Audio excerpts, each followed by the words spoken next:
Shalom, shalom ya. Shalom, haleluya. Tahun 2026, tahun yang baru dalam hidup kita.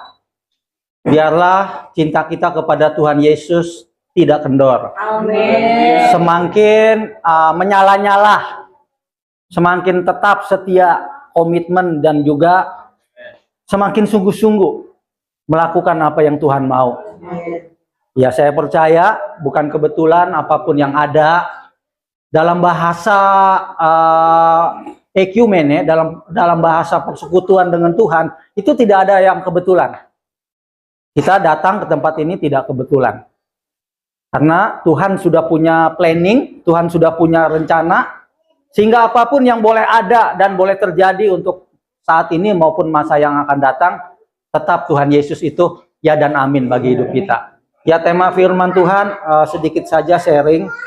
Temanya menjadi murid Tuhan Yesus yang sejati. Haleluya.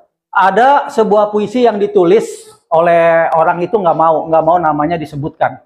Bahasanya begini: pada saat menjadi murid Tuhan Yesus, ia harus selalu siap untuk mengikuti kehendaknya, bukan kehendak dirinya sendiri.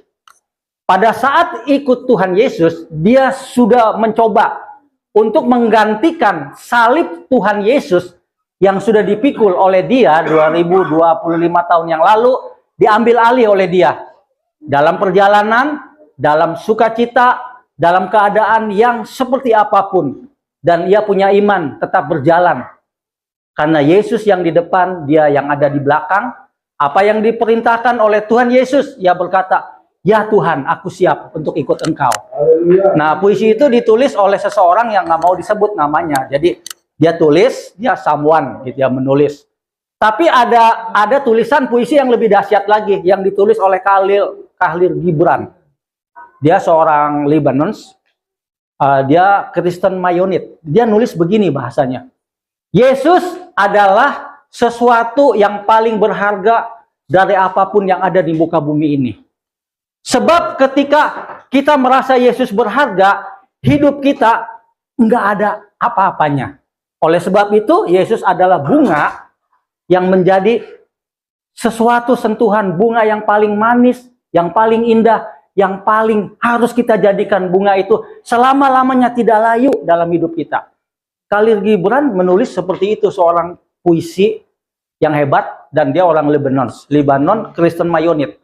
Saat ini kita melihat ada satu negara yang dulunya negara ini adalah negara pertama di mana Kristen itu tumbuh mula-mula di tempat ini. Namanya Iran. Iran itu adalah negara yang dulu adalah di mana Yohanes dihukum di Pulau Patmos. Jadi Iran ini adalah dekat dengan Turki. Jadi Patmos itu ada di Turki, dan Yohanes Pembaptis diperkirakan ada di wilayah ini. Karena waktu itu Iran dengan Turki itu wilayah Imperium Roma. Kita melihat saat ini bagaimana Iran yang menginjak kekristenan, yang menganggap remeh Tuhan Yesus, yang menjadikan salib itu tidak berharga. Saat ini negara ini sedang dibentuk begitu chaos, begitu luar biasa. Nilai mata uangnya $1 itu 1.300.000 atau 1.400.000. Saat ini menjadi $1 United States of America menjadi 650.000 atau 1 juta lebih. Bayangkan kalau Indonesia digoncang seperti itu. Tahun 1998, ketika harga emas masih 1 gramnya 2.500 atau 3.000 ya, kita pernah digoncang. $1 itu hampir 20.000. Kita aja udah chaos. Ini Iran, negara $1 Amerika itu hampir 1 juta. Jadi keadaan itu sudah kacau. Mereka berharap kepada siapa? Ada banyak orang Kristen di Iran yang ada di bawah tanah.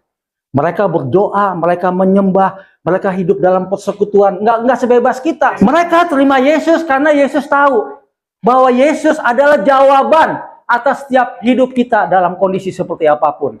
Oleh sebab itu, ketika kita menjadi murid Tuhan Yesus, kita beruntung. Nah, ketika kita menjadi murid Tuhan Yesus, ada syaratnya.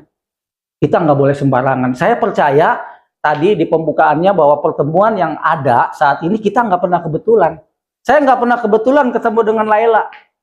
dengan Bung Andre, dengan Ibu Novel, dengan semuanya yang di sini, dengan Pak Gembala, dengan siapa. Enggak, dengan Bung Andi, enggak ada kebetulan. Kalau di Bogor itu ada persekutuan doa, bukan gereja ya. Persekutuan doa, itu enggak kebetulan. Kalau ada Natal di sana, memang ada Natal, bahasanya ada cindonya. Tetapi ada cindonya juga, ada lain-lainnya juga, ada suku lainnya. Tadi saya udah bawa harmonika. Harmonika yang saya mau nyanyikan lagunya Dalam Yesus Bersaudara. Kelupaan di tas. Kelupaan nggak dibawa. Jadi saya mau mainkan itu. Tetapi nggak dibawa, kelupaan, nggak masalah. Tetapi saya percaya menjadi murid Tuhan Yesus, kita harus mengikuti apa yang menjadi kehendak Dia. Amin. Menjadi murid Tuhan Yesus, kita berbicara untuk siap melakukan apa yang Tuhan mau. Ada pelayanan yang diawali dengan roh, diakhiri dengan daging. Ada pelayanan yang diawali dengan roh, diakhiri dengan daging. Menjadi murid Tuhan Yesus. Kita buka yuk kita baca dulu Ibrani 13 ayat 5. Demikian firman Tuhan, menjadi murid Tuhan Yesus. Kita baca dulu Ibrani 13 ayat 5. Demikian firman Tuhan, 3:21. Janganlah kamu menjadi hamba uang, dan cukupkanlah dirimu dengan apa yang ada padamu, karena Allah telah berfirman, aku sekali-kali tidak membiarkan engkau, dan aku sekali-kali tidak akan meninggalkan engkau. Menjadi murid sejati Tuhan Yesus untuk melayani, yang pertama, jangan menjadi hamba mamon. Kita butuh uang. Kalau maaf ya, kita mungkin dari Tasikmalaya mau ibadah ke sini atau dari Bogor, perlu transportasi.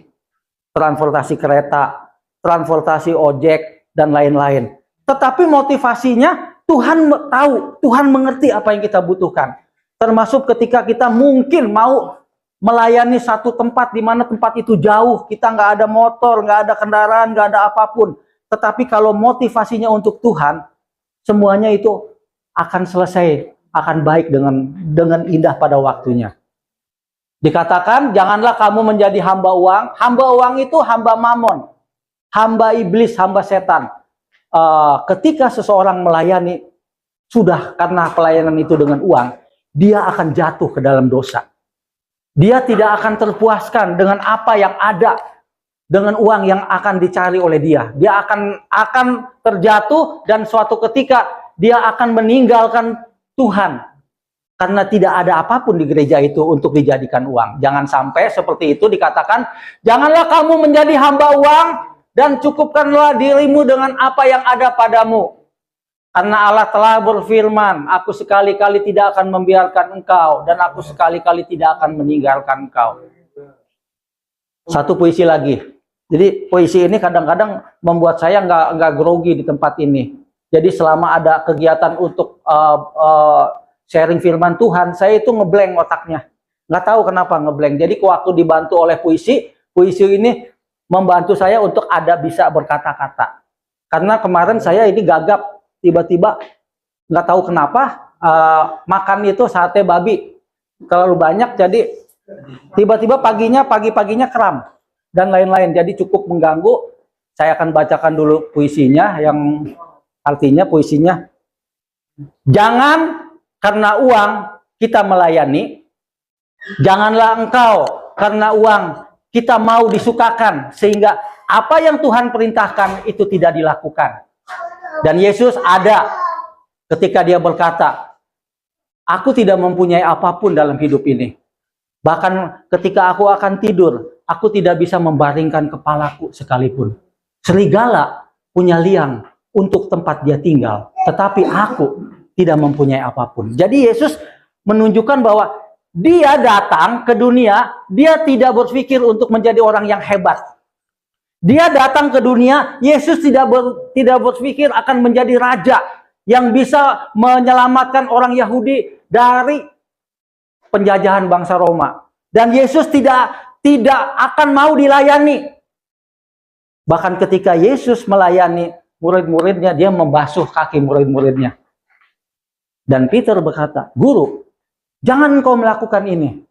Kalau engkau melakukan ini, engkau tidak terhormat bagi kami." Yesus berkata, "Tidak begitu, Peter. Apa yang aku lakukan ini mengingatkan kepada kamu. Kamu harus melayani seperti aku melayani kamu." Jadi yang paling penting ketika ikut Yesus, yang pertama, jaga hati kita agar kita tidak cinta uang yang berlebihan. Semuanya butuh uang ya, perlu uang. Tetapi uang juga bisa membuat kita bermasalah. Uang juga bisa membuat kita itu nimbang tumpang tindih dalam pelayanan. Uang juga bisa membuat kita itu bisa membanding-bandingkan seberapa banyak uang yang bisa kita miliki ketika ikut Tuhan. Tetapi apapun yang terjadi, percayalah, Tuhan tidak akan pernah membiarkan kita kelaparan. Ada seorang hamba Tuhan yang kisahnya nyata. Dia tinggal pelayanan di pedalaman yang memang asetnya nggak ada lampu, nggak ada apapun. Dia harus beladang, dia harus bekerja, dia harus piara babi, dia harus piara ayam. Asetnya itu jauh dari kampung. Kalau dia jalan, dia harus jalan 40-50 kilo untuk ke kota, bahkan 200 kilo untuk ke kota. Dia nggak punya apapun untuk makan dan tidak punya apapun untuk dikonsumsi bagi dia. Karena dia merintis di satu daerah yang daerah itu memang anti-Kristen, tetapi dia harus ada di tempat itu. Tapi karena dia hidupnya diberikan kepada Yesus, singkat kata, kebetulan dia juga dari Sumatera Utara, orangnya masih ada, dia eksis. Bahkan sampai sekarang mendengar berita, sudah punya pohon sawit, sudah punya apa, karena dia melayani dengan hati. Dia melayani bukan karena uang. Dia tahu bahwa ketika Yesus mengutus ke tempat itu, dia akan bisa melewatinya. Karena yang dia layani Yesus, Raja di atas segala raja. Yang uangnya itu tidak terbendung oleh logika asumsi kita. Yang uangnya tidak akan pernah krisis. Uang yang dimiliki Tuhan Yesus yang bisa diberkati kepada kita. Yang segala apa yang dimiliki Yesus itu tidak akan pernah bisa kita merasa kekurangan. Karena ia punya segala-galanya. Yang pertama, menjadi murid Tuhan Yesus yang sejati, jangan menjadi hamba uang.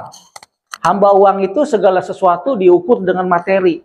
Hamba uang itu segala sesuatu pekerjaan diukur dengan nilai, dengan upah.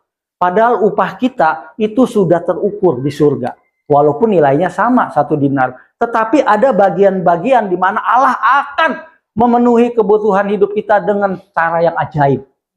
Yang hamba Tuhan ini, dia pernah tidak makan.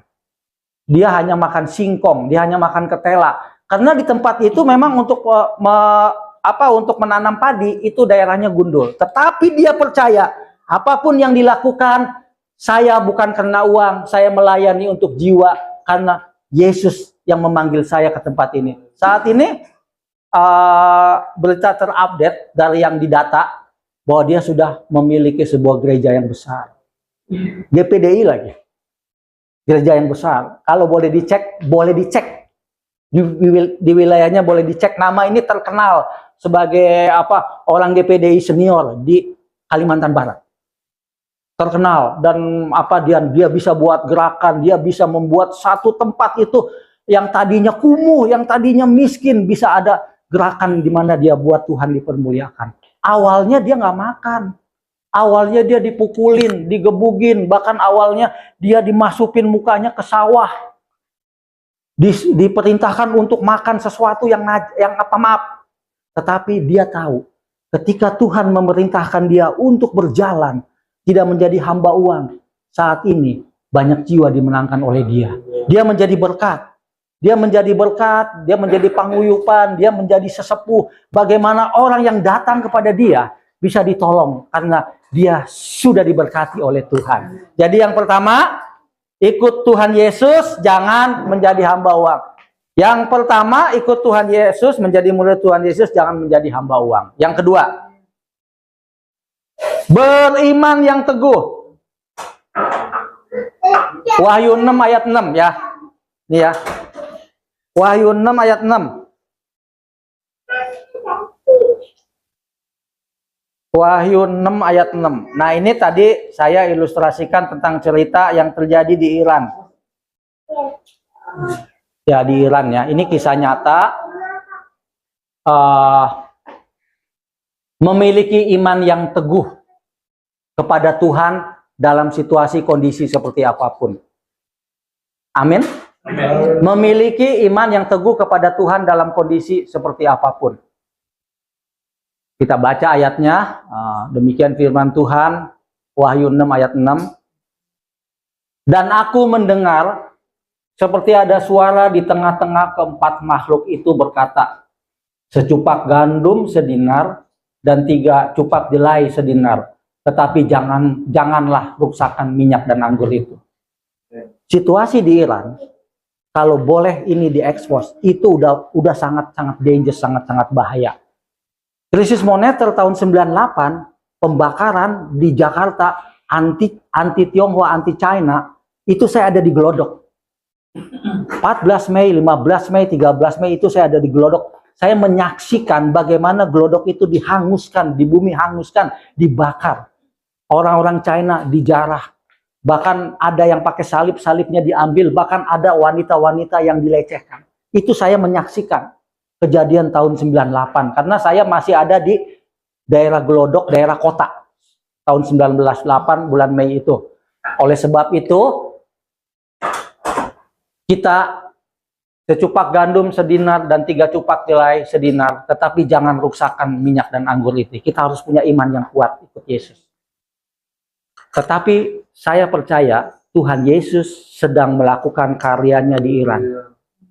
Ada orang-orang Iran yang tadinya tidak terima Tuhan Yesus, dia bertobat. Karena dia berjumpa langsung dengan Tuhan dalam mimpi, bahkan dalam perjumpaan secara pribadi dengan Tuhan yang nyata. Karena Tuhan berbelas kasih untuk bangsa ini. Karena bangsa ini adalah awal dari kekristenan pertama. Setelah Antioquia, Turki, dan juga Iran atau Mesopotamia. Setelah itu Yunani, Roma, Yerusalem. Dan sampai kepada kita yang percaya kepada Tuhan Yesus. Jadi Tuhan punya perkara yang tidak pernah kita ketahui. Termasuk bagi bangsa Indonesia. Termasuk bagi GPD Eklesia di tempat ini. Jadi saya selalu berkata, nggak kebetulan saya ada di sini, biarin aja, biarpun saya modelnya jadul, kayak modelnya apa, nggak ada kebetulan. Jadi apa yang didoakan oleh Pak Gembala, Ibu Gembala, banyak pengorbanan. Maaf, dana, biaya, daya, dan lain-lain. Masa mau ditinggalin? Jadi ketika kita melayani karena uang, kita akan kecewa. Tapi waktu kita melayani, kita tahu yang kita layani adalah Yesus yang disalibkan supaya kita jangan menyalibkan dia yang kedua kalinya. Kita nggak akan kecewa. Yang kedua, memiliki iman yang teguh ya. Menjadi murid Tuhan Yesus itu harus memiliki iman yang teguh. Ya, banyak goncangan. Oh, saya juga di sana banyak goncangan. Saya dipantau loh di sana loh. Maaf ya, maaf. Saya dilihat loh. Keluarga, anak-anak, dilihat loh. Dalam lingkungan itu dilihat. Jangan menjadi batu sandungan. Itu kami dipantau dalam perkataan, dalam sosialisasi, dalam sikap. Tetapi kami tahu yang mereka lihat biarlah kasih Tuhan yang nyata. Bukan teori, bukan eksklusif. Itu yang menjadi kesukaan saya untuk tetap maju. Nggak ada istilah diawali dengan roh, diakhiri dengan daging. Yang selanjutnya, tetapi janganlah ruksakan minyak dan anggur itu. Wine dan oil itu bicara pengurapan Tuhan. Orang yang diurapi Tuhan ketika menjadi murid Tuhan Yesus, dia tidak akan pernah menjadikan program diawali dengan roh, diakhiri dengan daging. Tidak akan pernah. Tidak akan pernah, sebab dia tahu minyak, pengurapan yang ada di dalam dirinya tidak akan pernah habis. Terus anggur itu berbicara tentang sesuatu kemuliaan Tuhan. Tentang berkat, tentang pertolongan. Jadi dikatakan, tetapi janganlah ruksakan minyak dan anggur itu. Secupak gandum sedinar dan 3 cupak jelai sedinar. Upah kita satu hari, misalnya 100.000, itu bisa kemungkinan suatu ketika hanya bisa dibelanjakan hanya untuk makan. Membeli beras 2 liter dan telur. Itu bisa Tuhan izinkan. Tetapi kalau di dalam hidup kita punya pengurapan, punya pimpinan Tuhan, punya perkenanan Tuhan, kita tidak akan pernah meruksakan apa yang Tuhan yang Tuhan berikan, dan kita tidak akan pernah meninggalkan itu. Ada banyak murtadin, ada banyak mualaf. Sebetulnya itu biasa, ada murtadin, ada mualaf, itu biasa. Hal-hal gitu nggak ini. Jangan karena hal-hal ekonomi seperti Matius 4 ayat 4 dikatakan manusia hidup bukan dari roti saja, tetapi dari firman Tuhan. Dan Tuhan mau, tetapi janganlah ruksakan minyak dan anggur itu. Janganlah ruksakan minyak dan anggur itu. Minyak dan anggur, wine dan oil itu bicara pengurapan Allah. Pengurapan Allah itu akan datang ketika kita langsung datang kepada sumbernya, yaitu Yesus Kristus. Di dalam doa, pujian, dan penyembahan. Di dalam sikap hidup kita. Di dalam bagaimana menjadikan Yesus itu bukannya jongos. Yesus itu adalah Raja dan Tuhan kita. Dan Yesus juga adalah yang menjadikan fokus hidup kita selama-lamanya.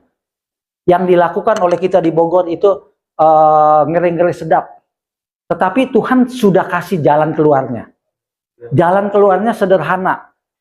Harus jujur apa adanya. Nah, jadi saya punya mentor 2 nih untuk yang ngetes saya. Jujur apa adanya. Jangan lika-liku. Memang kita memerlukan transportasi, ongkos dan lain-lain. Dan Tuhan juga tahu. Tapi kalau kita udah beliku-liku jalannya seperti snakes, seperti ular, itu berbahaya. Snakes, ya itu bahaya, ya kan, ya bahaya itu kan. Biarlah apa yang menjadi sharing firman Tuhan kita menjadi murid sejati Tuhan Yesus. Yang pertama, jangan menjadi hamba uang.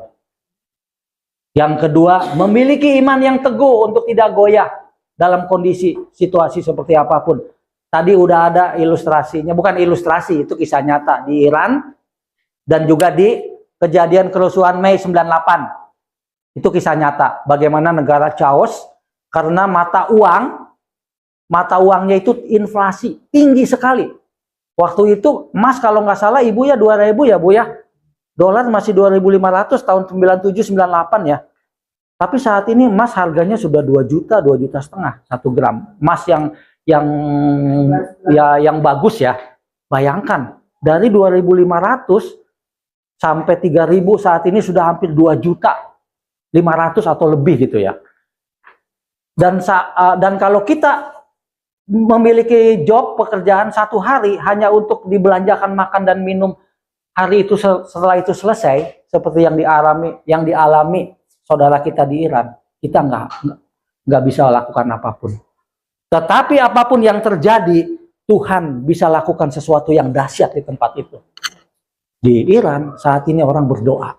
Mereka mengatakan, saya tidak suka lagi kepada hal yang radikal, yang keras. Tapi saya suka kepada satu kata kasih, liberty, dan lenyaplah diktator. Katanya. Saya hanya satu kata yang ada dalam bangsa kami mengasihi. Itu yang tidak ada di dalam bangsa ini. Mereka protes. Tidak mungkin suara itu keluar kalau bukan Tuhan bekerja untuk bangsa itu. Kerusuhan Mei 98 dan kerusuhan di Iran itu sebagai contoh. Bahwa ketika Tuhan bekerja, Tuhan akan memulihkan sesuai dengan apa yang ada di Wahyu 6 ayat 6. Secupak gandum sedinar itu menunjukkan bahwa segala sesuatu yang kita punya itu nilainya jadi tidak ada hanya untuk hidup hari itu. Bayangkan. Kalau roti, kalau beras harganya sudah 200.000 1 liter, bahaya nggak itu Bu? Sama seperti di Iran, 1 keping roti di sana itu harganya bisa sampai 500-600 ribu. Karena nilai mata uang mereka udah seperti kertas dibuang, nggak laku. Barang-barang elektronik apapun di sana itu udah chaos. Mereka hanya bisa berharap, Tuhan, pulihkan bangsa ini ke dalam belas kasih-Mu. Tuhan, kami bertobat. Dulu kami adalah pengikut Engkau. Nenek moyang kami adalah orang-orang yang mungkin pertama mencium tanah ini dan berkata, di tanah ini ada darah Yesus, di tanah ini ada kemuliaan-Mu. Tetapi kami membunuh orang-orang ini karena kami membenci. Bukan karena kasih. Tetapi saat ini Tuhan izinkan mereka berbalik kepada Tuhan. Mereka berbalik kepada Tuhan. Mereka terima keselamatan di dalam Yesus walaupun tidak diekspos. Jadi apa yang saya lakukan, saya langsung berkata aja apa adanya. Kita harus jujur dalam hal apapun. Saya bersyukur ada 2 orang yang memanage saya dalam keuangan. Saya itu paling pusing kalau ngitung-ngitung udah apa pusing saya. Jadi dibuat satu budget yang teratur dan ada bukti-bukti otentik dan lain-lain. 2 orang ini ngingetin, Pak Gembala dan Ibu Gembala di tempat ini udah nabur banyak. Jangan sampai kita berada berapa tahun gak ada jiwa yang dimenangkan oleh kita. Berapa taburan, berapa pengorbanan, berapa daya kita nggak bisa menangkan. Memang yang menangkan itu bukan kita, Tuhan Yesus. Melalui sikap hidup kita mengasihi mereka, kita nggak bisa menangin jiwa. Karena orang yang dimenangkan juga itu orang-orang yang memang bisa dipakai setan supaya mereka tidak diselamatkan. Tetapi kita akan tetap selamatkan mereka apapun alasannya. Ada pengorbanan, ada tangis, ada air mata. Jadi saya bersyukur masih diizinkan Pak Gembala untuk merintis. Yang namanya merintis itu nggak gampang karena menjaga sikap hidup. Tapi saya juga punya satu mimpi. Apa yang udah ditaburkan dari sini ke sana banyak, itu jangan sia-sia.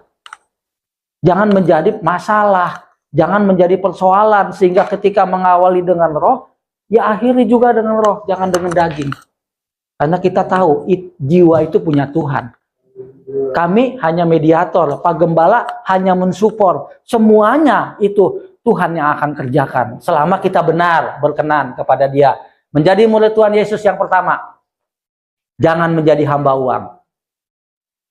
Menjadi hamba uang itu berbicara orang yang tidak akan pernah puas dengan apa yang dia miliki. Tidak akan pernah puas dengan apa yang dia miliki. Bukan masalah hedonisme, enggak. Dia tidak akan pernah puas dengan apa yang dia miliki. Terus yang kedua, iman kita jangan goyah. Ada satu masa, ada satu waktu Tuhan bisa goyahkan iman kita. Melalui keluarga, melalui teman-teman, melalui anak, melalui apapun. Tapi tetap ketika ada masalah, ada persoalan di tempat itu, cukup just only 1 hour saja. Cukup 1 jam saja, pulihkan langsung. Jangan sampai terlalu lama. Karena kalau sudah terlalu lama, iblis bekerja. Membentuk opini-opini, membentuk gambaran-gambaran, ilustrasi, bahkan membentuk sesuatu yang sifatnya abstrak. Yang datangnya dari setan. Karena setan itu nggak suka loh persatuan.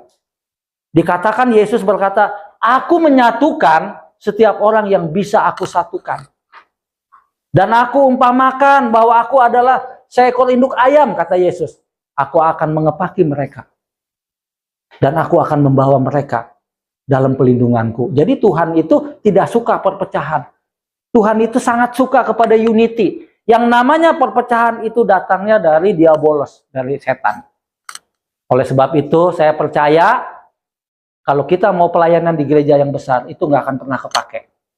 Pelayanan itu dimulai dari hal-hal yang kecil. Berbuatlah sesuatu di tempat ini bersama dengan kita semua. Kita sedikit, tetapi kalau hati kita murni untuk Tuhan, Tuhan bisa buat kelipatan-kelipatan yang tidak pernah terduga. Karena segala sesuatu bukan karena kita bisa dalam melayani, tidak. Semuanya itu karena Tuhan. Termasuk menangkan satu jiwa juga, Tuhan bisa nunjukin loh di mana tempatnya yang kita bisa masukin. Apalagi sudah ada pasal 302, 303, walaupun itu sebetulnya menguntungkan untuk kekristenan saat ini. Tetapi dibalik menguntungkan, ya kita mesti be careful, harus hati-hati. Yang kedua, menjadi murid Tuhan Yesus sejati, janganlah iman kita goyah, harus teguh. Sekali Yesus, tetap Yesus. Ada puisi lagi nih. Yesus, aku datang kepadamu bukan karena apapun. Aku datang kepadamu karena aku tahu di dalam Engkau ada sesuatu yang aku butuhkan. Di dalam Engkau ada tirai emas. Di dalam Engkau ada kemuliaan. Di dalam Engkau ada cahaya kehidupan. Yesus, aku datang kembali kepadamu karena aku tahu panggilanmu tidak akan pernah salah.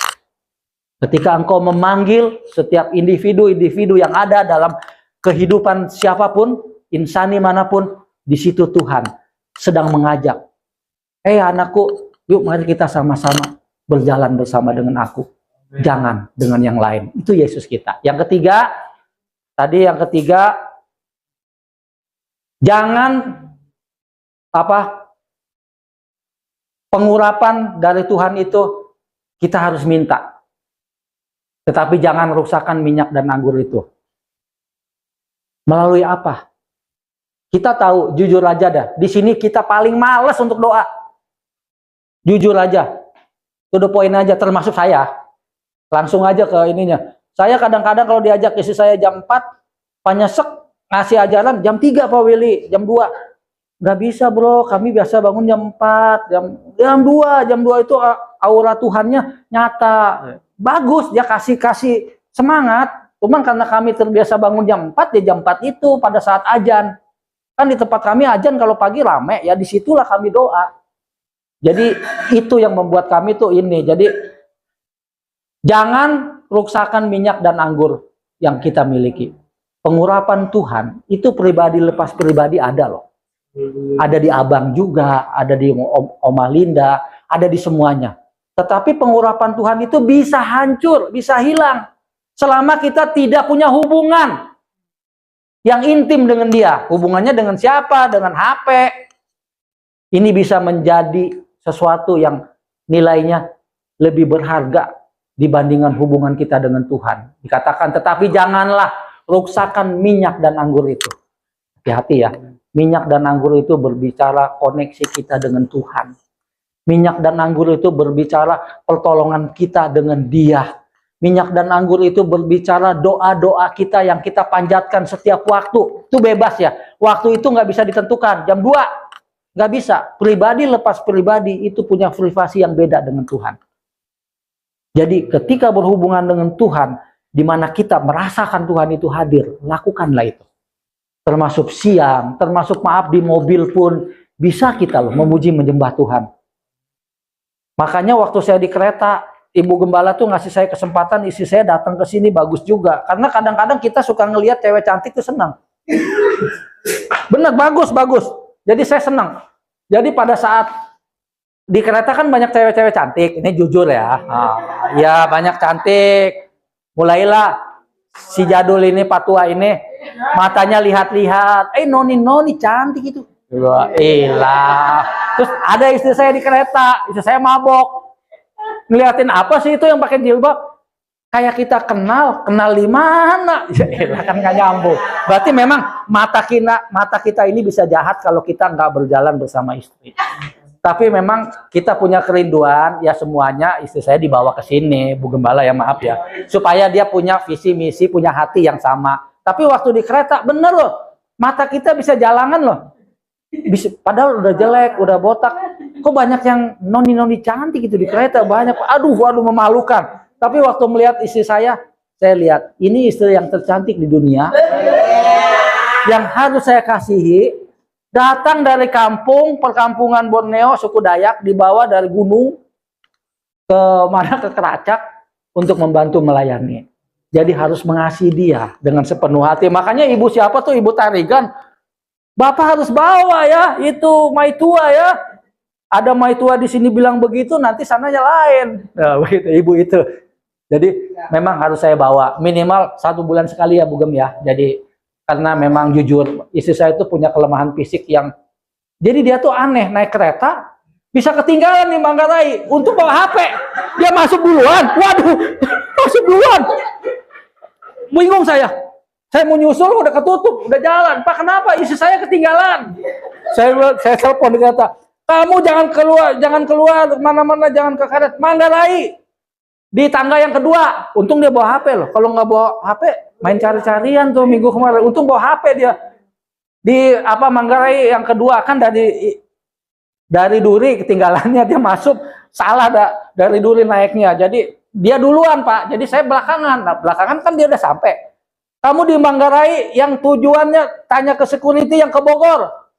Dia udah gugup gimana? Udah diam aja di situ. Saya akan datang. Jadi memang agak tulalit, maklum dari kampung. Tetapi ya dari apapun kita tahu ya, mengasihi istri itu. Tapi benar, saya bersyukur sama Ibu Gembala disuruh begitu. Bener loh, mata tuh bisa keranjangan loh. Udah tua, maksudnya udah 60-an ya. Tapi ngelihat Noni cantik masih suka loh. Baru di otak saya bilang gini, Tuhan Yesus, hilangkan itu. Walaupun tidak ada roh penjinaan, hilang. Hanya satu istri saya yang cantik yang Tuhan percayakan untuk kami kasih. Ini kisah nyata loh. Apa yang nyata tuh? Jadi memang di kereta tuh banyak yang aneh-aneh, tetapi jangan jadikan itu kita jadi mata keranjang melihat sesuatu yang gak layak untuk dilihat. Jadi saya bersyukur, oh ternyata kalau berjalan bersama istri itu ada baiknya, sangat banyak baiknya. Jadi kita bisa menjaga mata, hati, dan tindakan supaya kita benar. Menjadi murid Tuhan Yesus yang pertama, jangan menjadi hamba uang. Amin. Yang kedua, memiliki iman yang teguh. Kalau iman yang teguh itu nggak goyal. Sekali istri itu tetap yang seperti itu, mau langsung mau apapun, tetap dia yang terbaik yang sudah Tuhan berikan bagi kita untuk bersama-sama melayani Tuhan. Yang ketiga, jangan meruksakan pengurapan yang dari Tuhan. Itu penting, karena kalau kita meruksakan minyak dan anggur itu, oil dan wine, kita nggak akan pernah bisa mampu melakukan apapun. Kita percaya bahwa kita harus punya hubungan dengan Tuhan, connect ya, harus punya hubungan. Pribadi lepas pribadi tidak bisa ditentukan jadwalnya dalam liturgis, tetapi pribadi punya pribadi. Ada saat di mana Pak Gembala dan Ibu Gembala pernah bilang di waktu mau tidur, marilah bersama-sama kita introspeksi diri pada waktu pagi, siang, sampai malam. Mungkin ada kesalahan yang bisa kita lakukan. Mungkin ada persoalan yang bisa membuat kita sakit hati, kepahitan. Bahkan mungkin kita bisa membuat, Tuhan engkau nggak ada di tempat ini. Tetapi pada saat ada masalah, selesaikan saat itu juga. Jangan berlama-lama. Jangan terlalu tulong. Jangan terlalu tulong ya. Ya maksudnya, Pak Gembala lebih bisa. Jangan masalah itu yang sebetulnya sangat kecil. Tetapi ketika iblis sudah bekerja dengan opini-opininya, dengan dimensi-dimensinya, itu jadi gede loh. Perang dunia kedua, perang dunia ke-1 itu dimulai dari satu perkataan saja. Kaisar Spanyol atau Raja Spanyol berkata tentang sesuatu yang sifatnya merendahkan satu negara. Dan ketika merendahkan satu negara, dijadikan opini publik. Di situ terjadi masalah yang hebat, yang besar, sehingga menimbulkan perang yang membuat dunia saat itu bagaimana merasakan Tuhan tidak hadir. Jadi firman Tuhan tidak dipanjang lebarkan, sudah dibentangkan. Menjadi murid Tuhan Yesus yang pertama, kita jangan cinta uang. Yang kedua, memiliki iman yang teguh.